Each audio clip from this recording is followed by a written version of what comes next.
So welcome, this is the Dear Deidre podcast, and I'm Sally Land, the Sun's resident agony aunt, and today we're talking about bereavement. Now, please don't switch off. We know this is a difficult subject, but there can be incredible moments when you work through your grief and learn how to live with it. So stick with us. Today we are joined by two fantastic guests. We have Simon Thomas, who is the former Blue Peter presenter and sports broadcaster. Now, Simon has very personal experience of bereavement, having lost his first wife nearly 4.5 years ago. Yeah. When Simon lost his wife, he also lost his son's mother. So thank you very much for joining us here today. And we are also very privileged to have Julia Samuel, who is MBE, psychotherapist, and hugely experienced in this field. She's worked with grieving families for over 30 years. So thank you very much again for joining us today. Thank you for inviting me. It's lovely to be here. Now, Julia, would you perhaps start us off by telling me a little bit about what you've been working on recently? So I have just published a new book called Every Family Has a Story, How We Inherit Love and Loss, which is 8 case studies about different families. And one of the big aspects of it is how trauma and loss and ways of behaving in response to sudden deaths or bereavements gets passed down transgenerationally. And the thinking, and certainly my experience through these case studies, is that the pain that isn't grieved and expressed in one generation gets passed down to the next generation until someone's prepared to feel the pain. So that's been an amazing journey and process of learning and working with these incredible families, multi-generation families I work with, sometimes 4 and even 5 generations. So that was fascinating. And I've also launched at the end of last year an app called the GriefWorks app, which is a 28-day course with over sort of 40 tools and a journal, so that people, whatever time, night and day, need some support. There's me on the course for 15 minutes for them to support themselves, or there's the tools where they can do a meditation or a visualization, so they have support in their pocket whenever they need. That sounds fantastic. And we were talking a little bit earlier about that. That's also really useful for families, isn't it, who aren't necessarily geographically close, but it connects them. It's really useful for families, even if they're in the same building, because everybody in a family, as Simon will tell us, grieves differently. And often we don't understand how to communicate and how to connect with each other. Although it's the same death and the same loss, our experience and how we express it is very different. So whether there's a geographical difference or an emotional difference, using the same app is a brilliant way of being able to communicate with each other with a kind of outside force, so that it isn't a parent saying, "How are you feeling?" where the child will always put their hand in their face and, talk to the hand. So it's a fantastic tool, yeah. Yeah, that sounds great. I'm going to have a look at that as soon as we've finished. Thank you. And Simon, would you tell us a little bit about what you've been working on recently? So nothing quite as amazing as that. I've been returning to sports broadcasting over the last year and a bit, which has been amazing, because I think after everything happened in 2017, I stood away from where I was working at Sky at the time. Yeah. And I'll always say this because sometimes it gets misconstrued that we had life insurance for both of us, so I had the financial ability to do that, because I know that for so many people that's not the case and they're back at work very quickly. So I'd stood away from sports broadcasting and wasn't actually sure if I'd ever go back to it again, but I have gone back to a little bit. But what I like now is that I'm doing a number of different things. So one of the things that's kind of emerged out of the last 4 years or so is speaking a lot more on mental health and grief, actually, within different companies. A lot of companies becoming much more wise and proactive in this area, and are wanting to help their kind of workforce, their staff, not actually end up in the situation that I ended up with Sky before Gemma died in 2017, which is I had to stand down from work because I had very bad depression and panic attacks and anxiety. So it's about how you speak to those people and get them to a place where they're able to open up a little bit more about what they might be struggling with, and not then end up in the situation where they keep quiet about it and then they end up having to step away from work for a while. So I love doing that because it's such an important area. I mean, next week it's Mental Health Awareness Week, and I'm speaking, I think, over 3 or 4 days, which I love doing. I don't, in no way, shape or form, pretend to be an expert. I just always just speak from my own experience. And I think that's always really powerful when people can speak from experience and go, look, this is what I found. This is what I found helpful, which is obviously what we're going to talk about today. This is what I found really unhelpful. People kind of connect with that. So I really enjoy doing that. So I've kind of got a balance. And on top of that, kind of between myself and my wife Doreen are looking after, well, he doesn't need so much looking after now, Ethan, because he's 12, he's at senior school. There's lots of big changes with that. So yeah, life's good. I just feel like I've got a really good balance between kind of work and home life, which is lovely. Yeah, you say that isn't that big, but that sounds pretty big to me. What, the senior school thing? Well, that's massive. But also the fact that you're really getting involved in mental health and actually being authentic and telling your story. And as someone who's worked in sports broadcasting, I know, having the men that I know in my life, they will connect with you because of your role. And it's just such a fantastic role model to have you opening up about what you're really going through. Don't enjoy speaking to men and women, but particularly with men, because, I'd count myself as one of these many years ago in that classic bloke, don't really open up about anything, whereas now I'm very open about pretty much anything and have no problem going to see counsellors, no problems just saying I'm struggling. But a lot of men do, because they see vulnerability as a sign of weakness. Well, I will always say to people, actually, it's a real sign of strength, particularly for a guy, if you can say, I'm struggling, kind of opening up that clenched fist and just saying, right, today I'm in a bad place. That's actually strength, not weakness. And I think particularly in the world of sport that I've inhabited for so long, it's still that narrative of this is kind of weakness. And so this, I found after that period where I came away from work and before everything happened in late 2017, is that I was getting phone calls from people within the game, and I can't mention their names now because they haven't opened up. But, men who were titans of the game of football, just ringing me up first to see how I was, which I found just incredible thing to do, but saying, actually, do you know what, I've struggled at times with this. And I even look back now and think, gosh, if some of those figures were able just to vocalize this and say, look, it's okay to feel like this. It didn't affect the player I was, but I kind of wish I'd been able to open up. But there's still way too many in the world of sport, and it is changing, but it's a very gradual thing, whereas I'm seeing within kind of corporate situations and companies that there's a much bigger move to change the narrative on this. Yeah, culturally it's slowly beginning, isn't it? Yeah, in sport it's a slow burner, I think they'd call it. Yeah. Well, keep doing what you're doing. Thank It is really important, even for people who aren't involved in the media and sport as much as you. Most men in this country love sport in some shape or form. Yeah, they do.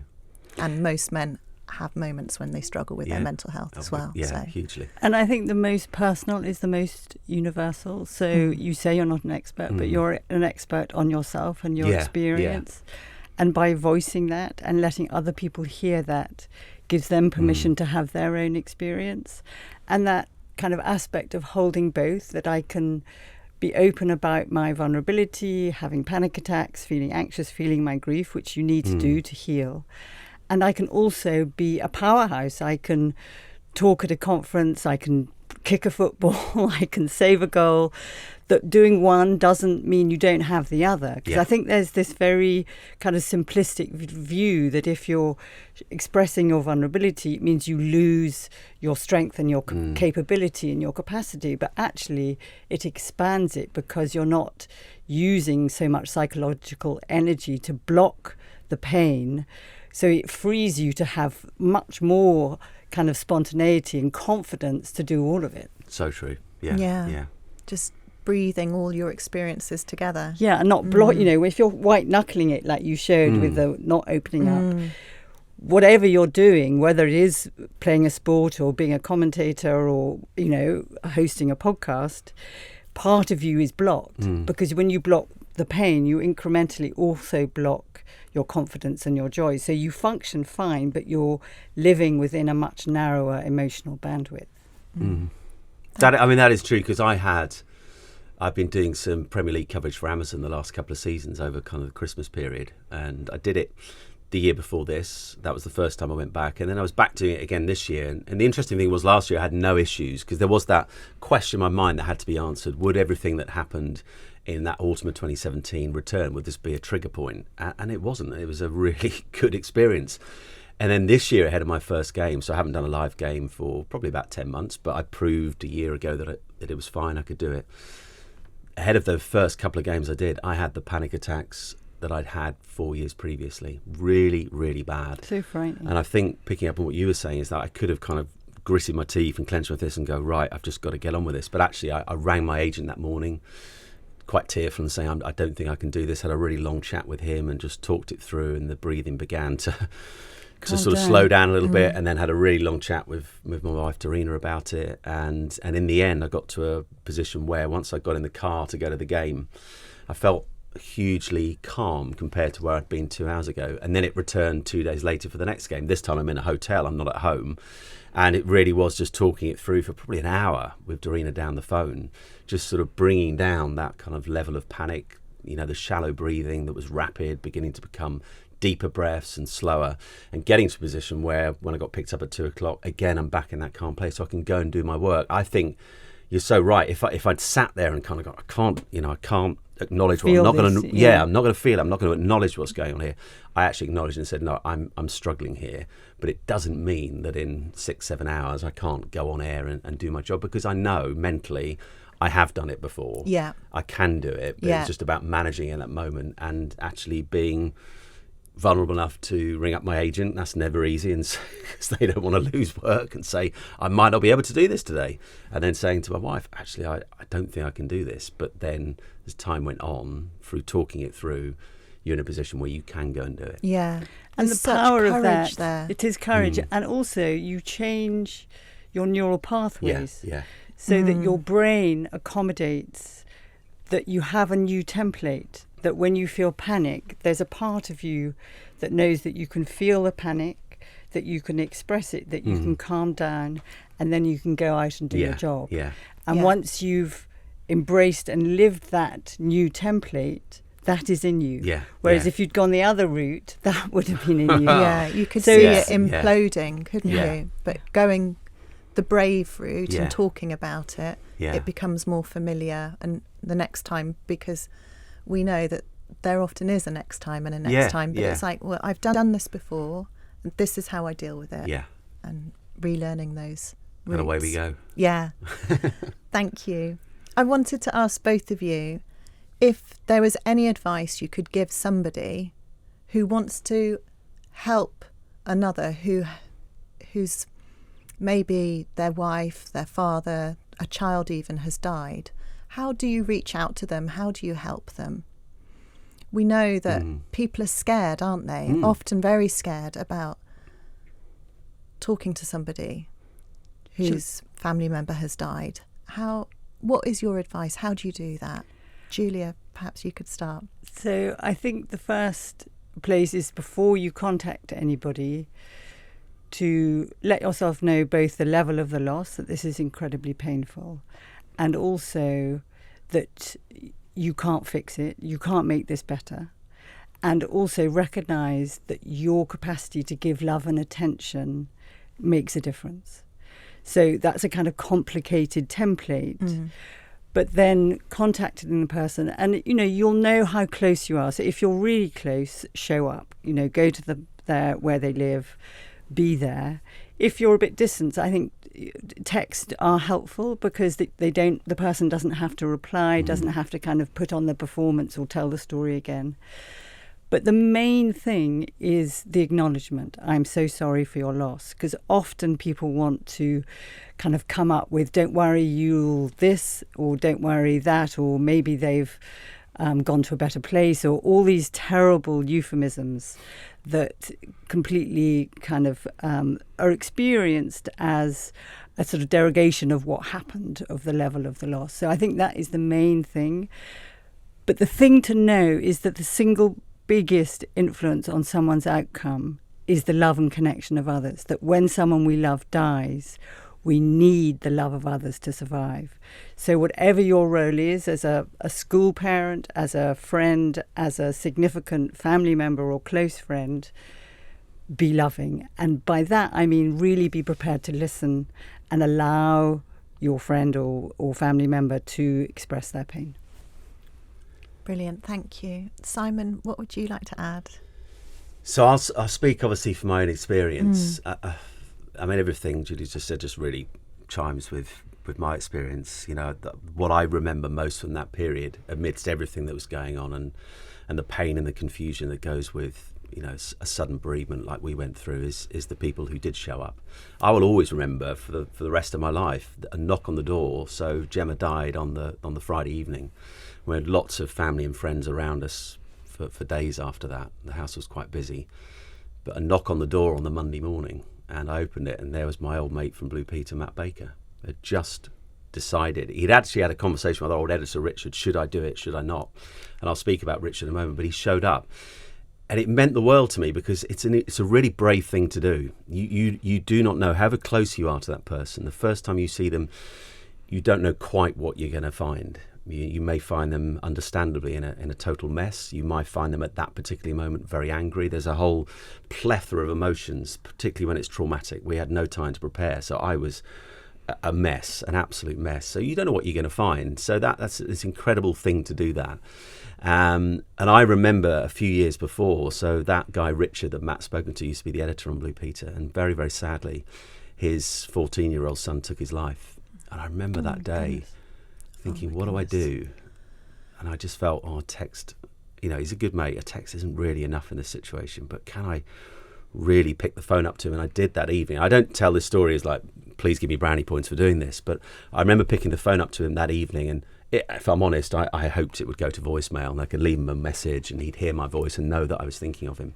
And he answered it. And I'd never experienced the sound of guttural, raw grief like I heard that night. You know, the guys just sobbing and screaming down the phone, and it was a really difficult call, but I was so glad I made it. And all those years later, he says, I still remember that moment. So you will remember the people who were there. And I always say to people, you don't need, and you shouldn't feel the need to have the answers, because you don't have the answers. As you've been saying, you know, they cannot fix the one thing that would fix it, which is the person hasn't died, but they have. So there is a massive unfixable problem at the centre of this.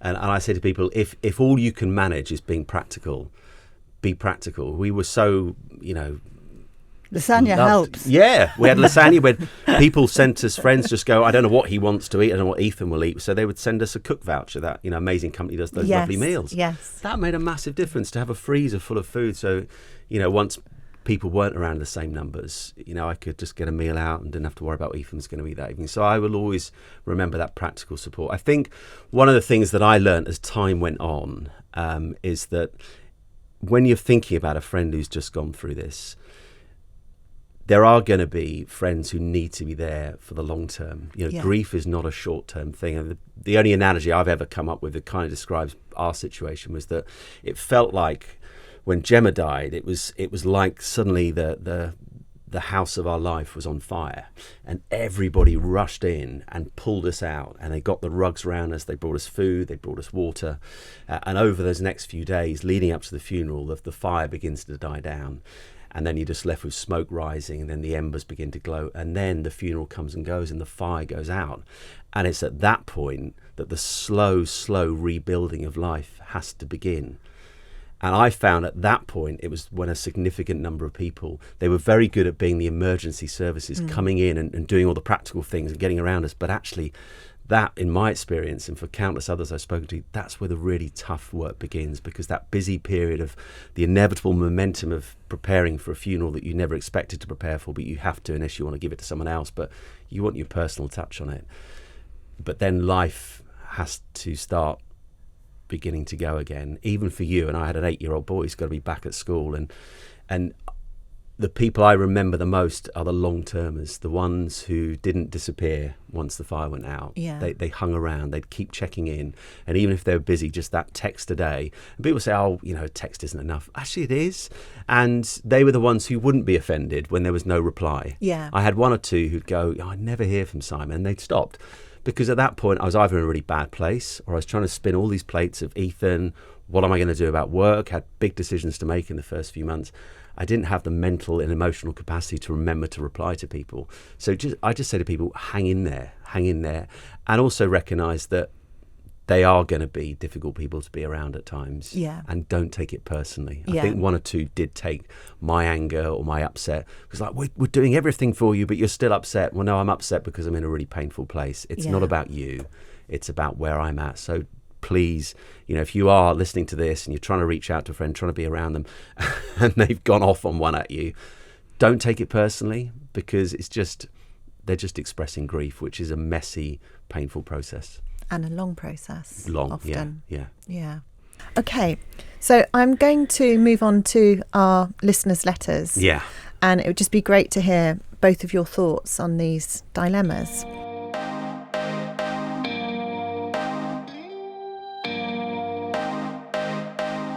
Dear Deirdre, when my wife died, I assumed that was it for me.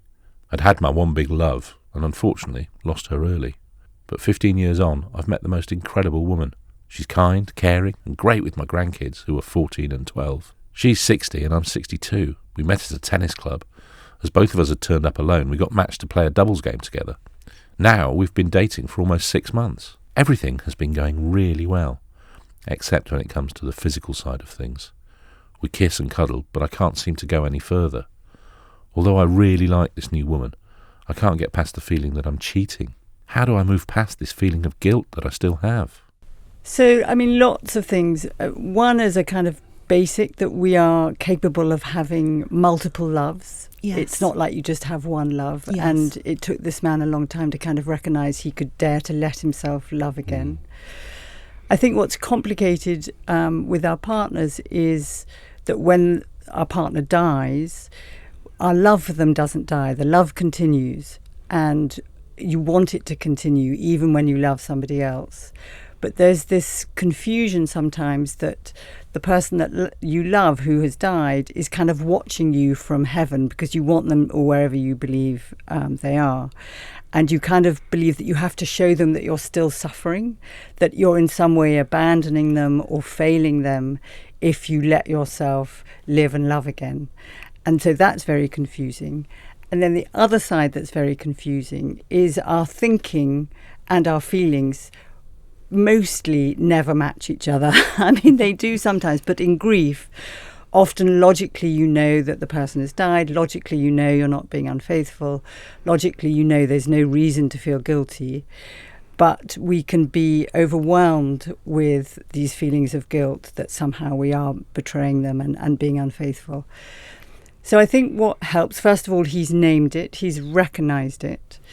And guilt, we're wired evolutionary to feel guilty to make sure we don't shoot our neighbour or steal their food. But guilt in grief is the most painful companion of grief, and it's normally a burden we put on ourselves that is in no way legitimate. Yes. We have it for surviving, for being okay. So my advice to this man would be to allow both, to allow that he feels guilty and sad and confused and maybe that he's being unfaithful, and also to let himself engage with this woman, connect with her, and do it in bite-sized chunks. So he's kissing and cuddling now. Maybe they could experiment in being in bed together and holding each other and just go at his own pace. Yeah. And when he does it kind of incrementally, he will recognise that the sky doesn't fall in, that he isn't a bad person, and that he can hold multiple feelings and loves at the same time, and that you can move in and out of them. And once he recognises he has that capacity, then that can free him to be his full multiple self and accommodate both his loss and his love and his sex life, which is really important. Yeah, all those facets are intrinsic parts of all of us, aren't they? Yeah. That's so interesting. Again, it comes back to not shutting down one valid set of emotions and feelings and letting all of it breathe together, isn't it? So that you can move forward. Completely. So often we want to sort of have control. Yeah. And we want clarity, and we want a kind of fixed mindset of, if I do this, I'm being good, and if I do that, I'm being bad. Yeah. And most about life is paradoxical. Yes. And there are competitive feelings that don't fit each other, but all of them need to be allowed. Thank you. Simon, what would your advice be to this man? Well, it sounds like he's got one really good thing going on, aside from meeting this new lady, is that it sounds like she has a really good relationship with his family. Yeah. And that can so often, just in my experience of talking to others who've been in similar positions to me, can really make life very, very difficult for the new person coming in and the person who's marrying or finding love again. Can make it really difficult and really exacerbate those feelings of guilty. But I'd say to him this, and I used to absolutely hate this phrase in the early days, mainly because I just didn't understand it, but that be kind to yourself. I think it's easy with something like this to beat yourself up and think, well, I shouldn't be. I didn't think I'd ever fall in love again or actually be loved again. I thought no one's going to be in a relationship with me when I've gone through this, and I don't think I can ever really love again. It's been one of the most amazing parts of the journey of the last few years, is that's been totally possible. Yeah. And it's been such a massive blessing, meeting Darina. But I totally understand how this guy feels, and it just, I think a lot of it comes down to it's a brutal thing, death. Yeah. Whether it comes at a ripe old age like my dad, who I lost the year before last, or at a young age, it's brutal because it's final. It's a full stop. There's nothing that comes after. No compromise. They've gone. Yeah. They've gone. And even as the bereaved who live with the reality of that person having gone, their physical absence every day, where it's patently obvious this person has gone, there's still that feeling that it isn't quite the full stop. So therefore, how does someone coming into that space and coming into my heart again, how does that work? Yeah.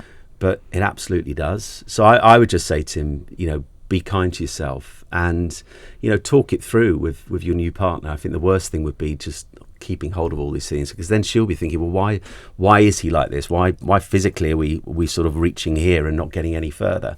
And that can be quite a difficult conversation, because if he is feeling those feelings of guilt, then that may have an impact on her, and then she thinks, well, I shouldn't be in this situation if I'm making him feel guilty. Yeah. It's a really, really complex area, but the biggest thing I'd say to him is be kind. You are totally and utterly allowed to love again, and if you find love again, then just enjoy it. Yeah. Absolutely. And just open your Embrace arms and it. go, this is an amazing thing. Yes. That even after everything he's been through, that a new person has come into a life, it will be different, because we are all different. Yes. But it can still be just as amazing and just as enriching, and may surprise you in ways you never knew. But just go easy on yourself. Yeah.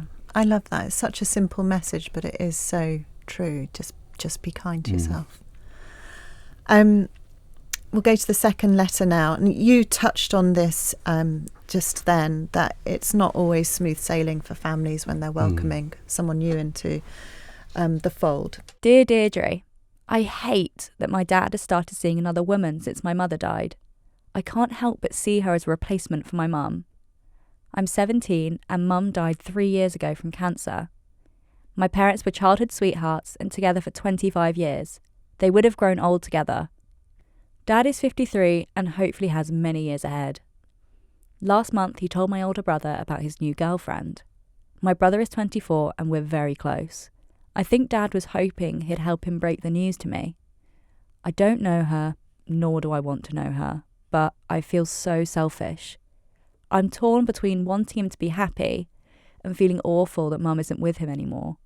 I'm sick of feeling this way. What should I do? My initial thoughts are, gosh, that is really complex. But I know of it, and I've spoken to other people who've been through something very, very similar. My first bit of advice would be is that at some point it's going to be really important for her to express how she's feeling to her dad, to sit down and have a chat with him. And the biggest thing I say is try and put your feelings and your judgments to one side, particularly your judgments, because your dad is allowed to love again.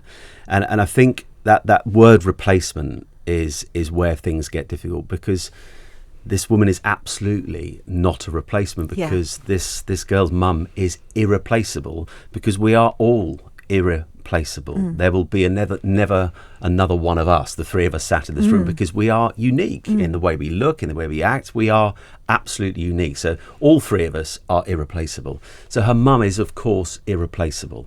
So this woman isn't coming in to replace what was there before. She's coming into her dad's life to love him in a different way that he was loved before, and for her dad to love in a different way to the way in which he loved his mum. So she's not replacing anything, but I totally understand why it's seen that way. And I really do. These things can get so lost in translation. You know, you're talking to maybe the brother about it, but you're not talking to the dad. The dad's talking to the brother, and it's coming back to her. And you get lots of mixed feelings going on. That I would always say to people, please, at some point when you're ready, when these feelings that you're experiencing right now have died down a bit, talk it through with your dad. Express how you're feeling, how it's made you feel, but without judgment, because it is a really difficult balance in that. And I felt this a little bit with me at times, in that people want you to embrace life again. They want to see you happy, because ultimately it makes them feel more comfortable for a start, because you're not the difficult person to be around anymore. So they're like, breathe a bit of a sigh of relief. But there's also that slight tension with people going, but is he ready for something like this? Should he be quite as happy as he is right now? Shouldn't he be sort of in mourning mode for a little bit longer? There's no time frame on any of these things. What can be for one person a year's journey, for another person can be a 20-year journey. It just varies from person to person. But judgment is just the killer, I think, in this thing. When you come with your opinion on how this should work, I want you to be happy, but it's my version of happiness. I want you to find a relationship again, but hard though this is, and I totally recognise for this girl, this is so hard. She didn't imagine the lost years, as Julie will know. The lost years are another layer to bereavement when someone goes young, like her mum has. She would have imagined, probably, I don't know this girl's background, maybe getting married one day. She might be married already, I don't know. You know, the thought of maybe having kids one day, and her mum, what kind of grandma is my mum going to be? And we've got all these kind of things we think ahead, and there's little stage posts in life and what life's going to be like. Well, that's all been snatched away from her. Her mum will never be that grandmother figure, because she's gone at a young age. So all that's gone. You're mourning the lost years, and that sitting alongside your dad now finding and beginning to find love again is a really hard thing to marry together. But I would just encourage you, when the time's right, sit down with your dad, express how you're feeling. Don't judge him for where he's at. This is his life. He is allowed to lead it in the way that he chooses, and talk it through, because too much gets lost in translation, and then hurt can begin to really play a huge part. And before you know it, you're almost estranged from each other. You've kind of gone in completely different directions. So I'd encourage you to do that, to avoid that, because fallouts and hurt are just awful for any family. I think you've just sort of hit the nail on the head. It's sort of going through the brother as the conduit, and the father and the daughter aren't actually talking, and she's not hearing what her dad has to say. So that's really sound advice, to actually speak and listen to each other.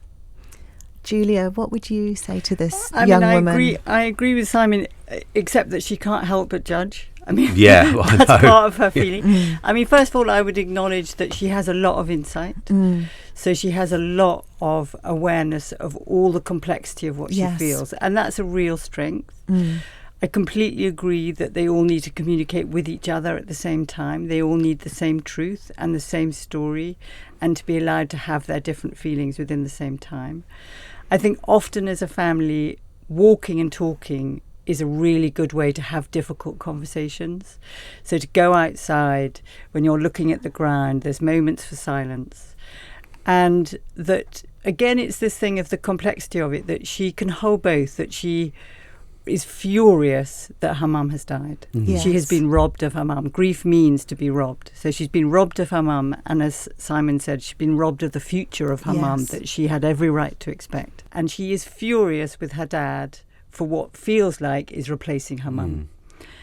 And feeling it doesn't make it so, because of course she isn't replaceable. So I think the more she can be honest and express her distress, her anger, her loss, her fear about her mum, and not protect her dad from all of the judgments, and him not be protected but be open, then once it's above the waterline and voiced and expressed, that in a way frees them to open, to allow the reality that he has a new relationship. and that she can go at her own pace with that woman.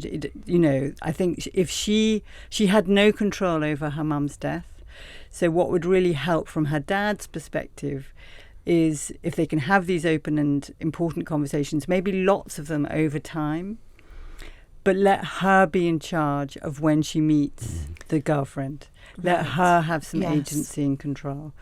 Because otherwise it feels like she's robbed of her mum, and then she's robbed of the bedroom. I mean, I've worked with many families where this has been an issue, where I work with the parents and the teenage children.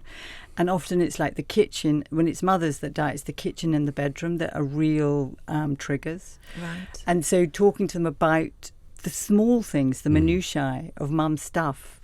Is there going to be a place where we have mum? Is there lots of places in the house where mum can be? You know, is there a plant? Is there places that we can have a touchstone to mum's memory and remember her? Because there's this fear that once the new woman comes in, everything about the mum goes. So, and that in the past, very much what happened. I mean, I've worked with so many people that have been traumatized by their parent dying, everything about that parent being removed, the new step-parent arriving, and the parent never being talked about again. So it's how you have these multiple relationships, and being honest in all of the complexity of what they feel, and building the bonds of trust through that honesty is how they will manage it. And it's tricky. It is painful. Yeah, you can't pretend there's an easy fix, is there?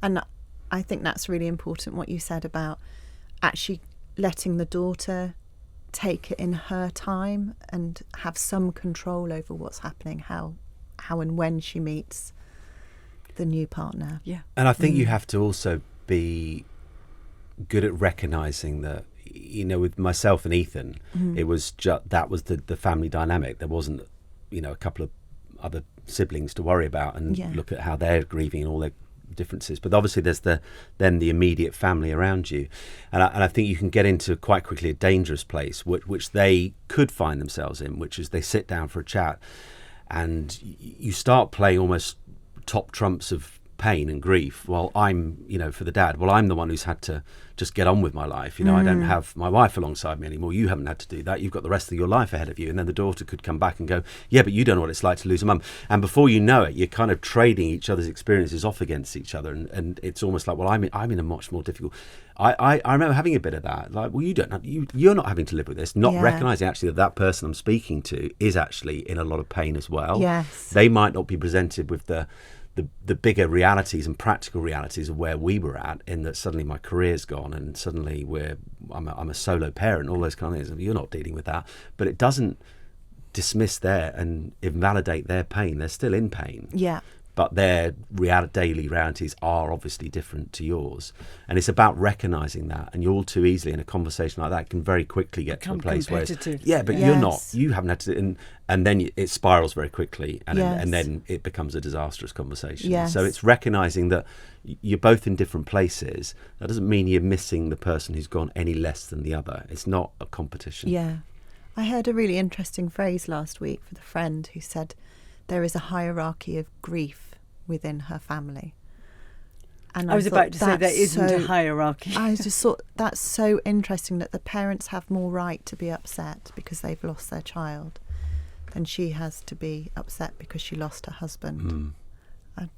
Yeah, the league table of pain. No. Yeah. I used to get that quite a little bit when people would come up to, because being I hate saying this, but in vertical, a public figure, people would recognise me and they'd come up to me in the street and say, I'm so sorry for, I went through something, nothing like as bad. And I used to stop and go, no, your pain is your pain. Yeah. It's as real to you as mine is to me. You don't need to say that. I get why you are, but this is real. There's not a league table when it comes to who's had the worst deal. Yeah. It's The personal. pain of grief is personal and it's raw and unique. And unique. Yeah. I think we'll go to our third letter, if that's okay. The third and final one. So I entitled this Double Grief, but you might call it something different, Julia. Dear Deirdre, my husband died suddenly 6 months ago, and I'm struggling to cope after an anonymous letter arrived saying that he had cheated on me for 7 years. He died aged just 59, and we had had a very happy marriage. My son and I are devastated. I'm 55 and my son is 28. The letter said he'd been seeing a woman at work and that he would have left me, but she had died in a car accident 3 years ago. I was shocked to the core. I found out that this woman did indeed work for the same firm as him and was killed. I have spoken to friends who work there too, and they just don't believe it. I don't believe it myself, but why would someone try to cause me so much pain? Deirdre, where do I turn to next? That's just such a devastating letter. Julia, where would you begin with this poor woman who's written in? I mean, it is a double grief, isn't it? Yeah. It's the grief of the husband that she loved and lived with for decades, and then another grief for who was this man that I loved and lived with, and what is true and what can I trust, and who was he? And her interpretation was, how could he hate me? And I think what's incredibly difficult is that what you don't know, you make up. And what you make up is so much worse than the truth. So there are so many pieces of that jigsaw that she will never, ever be able to find out and have a kind of an accurate story, because the story we tell ourselves is in the end the person we become, and where there are kind of holes in the story that they kind of contaminate and toxify our experience. And so the work for her, and I would say that she would definitely needs to get psychological support. She couldn't manage this on her own. This is too complicated. The rumination, the kind of madness and fury that she will go to, is she needs to accommodate, kind of come to terms and come to live with both the sadness that she's lost her husband, which is a valid and true feeling, and the fury and the betrayal and the distrust of his affair, and come to terms and recognise what she will never find out and learn to live with that. And that's a long old piece of work, and it's very painful. But if she doesn't do the work, and how we heal in grief is by allowing ourselves to feel the pain, to express it, she will actually very likely have a version of prolonged grief disorder, because it's exactly stories like this that lead to long-term depression. And, 15% of all psychological disorders come from unresolved grief. Yeah. And so, my suggestion is, please go and get the support that you need. I hope that she can find it through her GP or through a voluntary organisation, because this really needs to be supported. Yeah. Simon, what are your initial thoughts? Well, I totally echo that. Yeah. She has to get help to talk this through, because the one person you'd want to talk it through with is the person who's now gone. Yes. That would be the only beginning point normally on the road to getting to a point of peace with this, whether that means they stay together or they don't. The questions that need answering can only come from the husband who's now gone. Yeah. And it reminded me so much when I saw this letter of a guy I met probably about 18 months after I'd gone through losing my first wife, and he'd just lost his wife, and she'd had quite a long struggle with breast cancer, and eventually it took her life. And I sat down with him, and I'd met him. We'd exchanged kind of a few messages. I knew him a little bit from my world of work, and I met up with him for lunch one day. And he was experiencing something a little bit similar, in that he had these suspicions that maybe at some point she had been unfaithful. But he didn't have any kind of this level of evidence, but he had this doubt. And he told me his experience of the last 6 months since his wife had gone. It hadn't really been about grieving her. It had been this pursuit of the truth that he said, in his words to me, has driven me to the point of madness. I was about to say, it's crazy, man. Yeah, I'm going through every letter I can find. I'm going through her phone with a fine-tooth comb to find any messages that might point towards this. And I remember him saying to me, what do you think I should do? And I'm thinking, well, I could have shared my experience in terms of losing your wife, but my days. All I said to him, I said, at some point you're going to have to find peace with this, because ultimately the person you want to ask about this now is no longer here. Yeah. and the mind movies, the mind stories that can come out of infidelity anyway, Yeah. even when the person is here about what really happened and what it looks like in our head, can drive you literally Yeah. mad. And so I said to him, I said, you need to get additional help on top of what you're already getting to process this, because this could live with you, this mental head screw that you're going through, on top of grieving for your wife, Yeah. who he loved dearly, and she did clearly love him, but there was this niggling doubt. And I said, if you don't address that, if you don't somehow, through whatever process it is, and I said, like Julia's been saying, I'd get help, talk it Yeah. through with a counsellor, find a good counsellor. You have to find a point of peace with this, in that I will never truly know what happened. I have this niggling doubt, but I'm at peace with that. I know that's incredibly difficult for this woman to Yes. get to that point, but you can't have the rest of your life robbed by what you've heard, because it will rob her on top of the grief she already feels. So like Julia said, I just please get proper help, Yeah. because this is so complicated. So many conflicting emotions going on top of grief. I'd be honest, I can't even begin to imagine what that would be No, like. I don't think you can really even address the grief, can you, until you accept that No. you will never know really what happened. To finish off, I'd like to ask you both if you could say one thing to somebody who is struggling with with a bereavement. It can be 10 years ago, 1 year ago, last month. What would that be if someone walked through now? What would you say to them? Julia, would you like to go? I mean, I've said it, I think, but I think often what is so difficult is that by allowing yourselves to grieve and feel the pain is how you heal. Yeah. And that doing that, you have to have the love and connection to other people. So it may be professional help, it may be your close friends, it might be your family. But people need people, and we particularly need them when we're grieving. Thank you. And Simon, what would you... So my one big piece of advice would be this: you don't need to be strong. Now, the reason I say that is because I had so many lovely messages in the days afterwards, whether it was on social media or emails. And there was one phrase that I saw time and time and time again, which at the time I didn't understand why people keep saying this, but it got my back up, if I'm honest. It made me quite angry, which was be strong. Be strong for yourself, be strong for Ethan. It was always be strong. They'd never say be that strong to a for woman. Ethan. Yeah. No, it was right. it was a man thing, and I used to go, what the hell does that look like? And I'd say, particularly to men, but to everybody, grief is a messy business. It really is. And if you're going to do what Julie's been talking about, and what I would always say is let that grief out. Yeah. Just let it out. Do not bottle it up. It will come out at some point, and it'll probably be a bigger mess if you wait. I heard so many stories from people I sat down with or exchanged messages with who would tell me about their experiences of having bottled grief up for many years, and it was always a mess in terms of the impact it had on their relationships, their family life, whatever it might have been, And their physical health. Yeah, Yeah. it's big ramifications. So I was one of these people. I don't think it was a conscious decision. I just let it out. But I hated this phrase, be strong. And I think now I understand it. It's people want the strong version of yourself because that's the easier person to be around. Being around someone who's going through grief is a difficult place to be, as we've talked about already. Yeah. That person will be, particularly if it's traumatic grief as well, we're displaying a whole range of emotions. I had PTSD for many, many months afterwards. So you would never know what you were going to get on any given day with me. Some Yeah. days I'd be okay.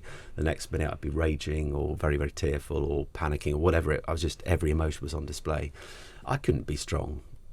But actually what these people were saying was be strong because we prefer the more comfortable version of Simon. Yes, tidier. Yeah, this is easier to be around. Yes, I can sit in a room with you. People if you're don't strong. have the strength, but they're being strong by just getting through that Yeah. day. That's an amazing show of Yeah. strength. And I was being strong by just Staying being able alive. to get up, Yeah. stay alive, get Ethan to school in the morning, get Yes. the breakfast on the table, get the packed lunch done, remember to pick him up. There were days where I nearly forgot. Yeah. Get him home again and get through. That was strength for me. That's a proper achievement. Yeah. Yeah. So I'd say to people, you don't need to be strong. Mm. You don't. And if people say that to you, ignore it because just be you. Let that grief express itself in whatever way possible. And there are things I'd always say. I advise you against doing if you're grieving. From my own experience, don't plough into the alcohol. That's Yeah. an obvious one. But Yeah. in terms of your emotions and what you think, It's a you've natural got to be able route. to express them. And I would often protect Ethan from the anger side by going down to the end of our garden. And I would shout quite regularly in the early hours of the morning. Not ridiculously early hours, it's not fair on the neighbours, but I would bellow across the River Thames that ran across the bottom of our garden, because I needed to let that anger out. I needed to. And it was a really important part of beginning to process what's happened and beginning very, very slowly to rebuild life again. You've done well. Oh, that's very kind. Thank you. You have. It's brilliant. Well, I just say this story because I think this is where it hit home, that this is what I need to do. Is I sat down with, I won't say his name, but a guy who was very high up where I was working, and I'd never really understood why he had quite a schizophrenic character as a boss. One minute he could be charming, the next minute he could be really awful, horrible. I was like, this is such a weird dynamic. And he came to see me in the early weeks afterwards and took me out for lunch. And he told me, and as he told me, I thought, this all makes sense now. He lost his mum when he was 5. His older brother was 7. And once the funeral came and went of his mother, his dad would not allow it be talked about in the house ever again. Goodness. The only place that this guy had in terms of ever talking about his mum again was his mum's mum, who was the opposite, would always talk about it, but of course didn't live with them. Yeah. So he grew up with just this massive weighty lid put on his grief. And as I sat there, I thought, this is so much a part of why you've become the person you are, because your dad put the no entry sign on grief. Yeah. So young. Yeah. And as Julie's been saying, it has massive ramifications if you can't express your grief. Yeah. So I say to people, let people express their grief. Yeah, if they're doing something like getting into the drugs or whatever to deal with the pain, you need to call people out on that. But the rest of it, you've got to let them express however uncomfortable it is. Don't be strong, be messy. I like it. Yeah. Well, being messy is being strong. Yeah. Exactly. That's better. We'll go with yours, Julia.